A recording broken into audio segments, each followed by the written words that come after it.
परम आदरणीय मुख्य अतिथि महोदय जी, निर्णायक मंडल व स्कूल प्रबंधन समिति के सदस्यगण, विभिन्न पाठशालाओं से पधारे प्रधानाचार्य महोदय जी व गुरुजन, छात्राओं को प्रोत्साहित करने पहुंची यहाँ की प्रबुद्ध जनता व मेरे देश का उज्जवल भविष्य छात्र एवं छात्राओं, मैं स्नेहा शर्मा पीएम श्री राजकीय आदर्श वरिष्ठ उत्कृष्ट माध्यमिक पाठशाला सुन्नी की छात्रा सुन्नी जोन का प्रतिनिधित्व करते हुए आज आप सभी के समक्ष जिस विषय को लेकर उपस्थित हुई हूं उसका शीर्षक है मेरे सपनों का भारत। मेरे महान देश का नाम भारत है। मेरे सपनों का भारत कैसा हो, इसको जानने से पहले भारत के बारे में जानकारी ले लेते हैं। भारत का शाब्दिक अर्थ है जहां सूर्य की आभा हो। भा का अर्थ है सूर्य का प्रतीक और रथ का अर्थ है रमा हुआ। जिस देश में सूर्य जितना प्रकाश हो, तेज हो, वो भारत है और उस भारत के हम नागरिक हैं। हालांकि इसका नाम दुष्यंत व शकुंतला के पुत्र राजा भरत के नाम से प्रेरित होकर पड़ा।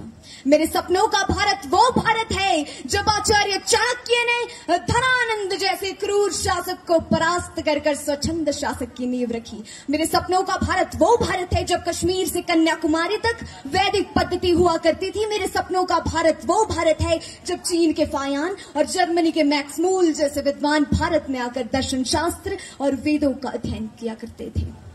महोदय, हम मारना भी जानते हैं और बचाना भी। हमने दुश्मनों के लिए फाइटर जेट्स बनाई, संगीन बनाई, लेकिन जब जिंदगी की सांस टूटने लगी तो हम ही नहीं वैक्सीन बनाई और लिख दिया उस वैक्सीन पर सर्वे संतु निरामया, यानी कि ईश्वर सिर्फ हम पर ही नहीं हर किसी पर, सब पर करे दया। अयम निजा परोवेति गणना लघु चैत्साम उदार चरिता नाम तू वसुधैव कुटुंबकम, अर्थात यह मेरा है और यह तुम्हारा। ऐसा भेद केवल धगेरे चित्त वाले लोग ही करते हैं। उदार चित्त वाले लोगों के लिए तो पूरा विश्व ही उनका संसार है।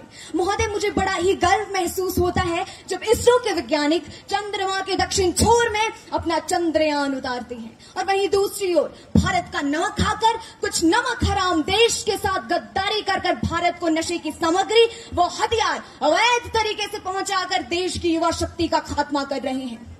हमारा आज का युवा ही इस देश का आने वाला भविष्य है और मेरा सपना यह है कि यह इस देश का हर एक युवा निडर, साहसी, ईमानदार होकर स्वदेश प्रेम का भाव रखकर देश को आगे ले जाने के प्रयास में गुम होता हुआ नजर आना चाहिए। और वहीं दूसरी ओर वो स्वदेश प्रेम का भाव तो छोड़ो, वो एक ऐसे प्रेम के जाल में फंस चुका है जिसमें 4 बाई 4 इंच की छोटी सी स्क्रीन पर अपनी कोमल अंगुलियों की घर्षण मात्र से अपनी भावनाओं की इमोजी भेज रहा है। 4 बोतल बोट का काम मेरा रोजगार ने भारत का भविष्य तबाह कर दिया है। ऐसे तो मेरा सपना पूर्ण नहीं होगा आदरणीय, हमें छोटी छोटी कोशिशें करनी होगी। युवा शक्ति बहती है, चाहती हूं कि गौर करें कि बलिदानियों की उस गाथा में तुम बलिदानियों का एक और पन्ना जोड़ दो। बलिदानियों की उस गाथा में तुम बलिदानियों का एक और पन्ना जोड़ दो, या तो समर्पित कर दो प्राण देश को या तो इस देश की ही बातें करना छोड़ दो। अरे चिट्ठियां यदि प्रेम की पढ़ते हमारे क्रांतिकारी तो कोई अपने जिगर में देश को बोता नहीं और हुस्न में ही डूब जाते यदि भक्त शेखर, तो धरा पर मिटने वाला मिलता लाल एक लौता नहीं। उस समय का हर एक युवा यदि दिल में बगावत ढंगता तो राष्ट्र अपना फिर से कभी गुलामी को ढोता नहीं और राणा शिवाजी खेलते यदि रूप रंगों के खिलौने तो कहीं इस देश का ये अस्तित्व होता नहीं। महोदय, आज की श्रृंखला की सबसे कड़वी बात कहने जा रही हूँ और मुझे पता है कि मैं इस समय कहां पर खड़ी हूँ। मुझको तो सारी धरती की जीवन गाथा दिखती है, मुझको तो सारी धरती की जीवन गाथा दिखती है और भारतीय संस्कृति की शुद्ध सुजाता दिखती है। तुमको भारत की बेटियों में कमसिन कलियां दिखती होंगी, मुझको तो भारत की बेटी में एक भारत माता दिखती है। एक बेटी होने के नाते मैं सोचती हूँ कि जब कोई बेटी घर से बाहर निकले तो उसे 100 बार ना सोचना पड़े, क्योंकि महिलाओं के साथ हो रहे अन्याय उन्हें पिछड़ा हुआ वर्ग साबित कर देते हैं। बड़ी बड़ी बातें नहीं, छोटी छोटी कोशिशें करनी होंगी, क्योंकि ठोकर हमें पहाड़ से नहीं पत्थरों से लगा करती है। I being an Indian, I being a student, I being a symbol daughter of this motherland feel proud to be an Indian। और मैं सैल्यूट करना चाहूंगी सरहद पर दिन रात हमारी रक्षा के लिए खड़े हर उस जवान को, पुलिस प्रशासन और किसान को, इस देश के हर उस नागरिक को जिनके बिना मेरा सपना पूर्ण होना असंभव है।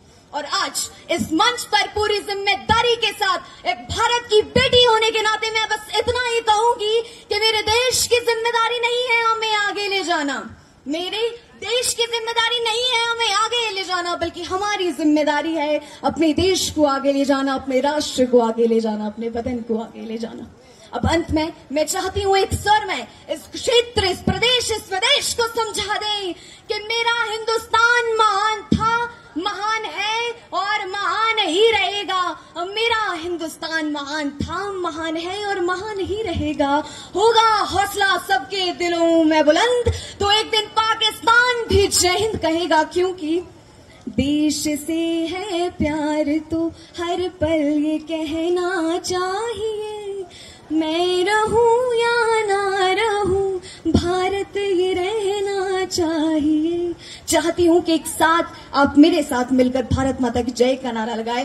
भारत माता की जय, भारत माता की जय, भारत माता की जय। आप सभी ने मुझे बड़े धैर्य से सुना, ध्यान से सुना, इसलिए आपका आभार, धन्यवाद। जय हिंद, जय भारत, जय मातृभूमि।